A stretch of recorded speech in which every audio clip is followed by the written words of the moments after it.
Αραπάκο, πήρες μπούλο τελικά, Έτσι φαίνεται. Πήρα τα αποτελέσματα και λένε πως θα πεθάνει. Δεν πειράζει. Μου αρκεί που έφαγα τον καλύτερο πούτσο της ζωής μου. Και αυτό το σκίσιμο στον κόλο τελικά ήταν μοιραίο. Μου είπε ο άντρας μου. Για τον αρχηγό, Αχ, αυτός ο αρχηγός. Γαμάει εσένα, γαμάει τον άντρα μου. Μόνο σε μένα δεν το σφυρίζει. Με τέτοιο κόλο. Κιλάρατα.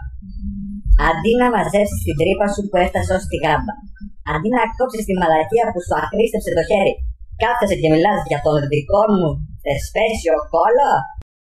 Ξέρεις κάτι? Τι? Μαλάκα πισογλέντι μαύρε. Όταν ήσουν στο χειρουργείο, σου έκοψα το πούσο. Έχω κομμένο κόλλο. Το χέρι μου κάλασε από τη μαλακία. Τι θα κάνω? Τι θα κάνω? Μη στεναχωριέσαι, θα σε γαμάω εγώ. Μα πώς? Λες μαλακίες. Είμαι τραπεστή. Το παραδέχομαι. Θέλω να με γαμίσετε. Δεν μπορώ να ξέρω πώς γαμίσετε τον δόκτορα Πρέστον, τον άντρα της δόκτορα Μπέιλι, ακόμη και το σκύλο της δόκτορα Γκρέι. Θεός χωρέστον. Και πως δεν θα γαμίσετε εμένα? Πείτε κάτι, γιατί δεν μιλάτε? Ακούτε τι σας λέω? Δεν τη θέλω τη ζωή μου. Θα με εξεσκίσετε και θα πάρω το δρόμο για το παράδεισο όπως και όλοι οι άλλοι.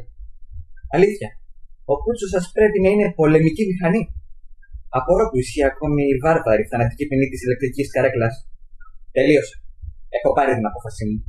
Θέλω την μπαζούκα σας στον κόλο μου. Και ξέρω πως το έντερό μας είναι 9 μέτρα. Γιατροί είμαστε άλλωστε. Αλλά ξέρετε κάτι? Θέλω να βάλετε τα δυνατά σας. Θέλω να περάσει το παχύ, το λεπτό έντερο, να πιει ένα καφέ στο στομάχι μου, να συνεχίσει στον ισοφάγο και να βγει έξω από τη στρωματική κοιλότητά μου. Γίνεται? Πήγε με τη μάχη.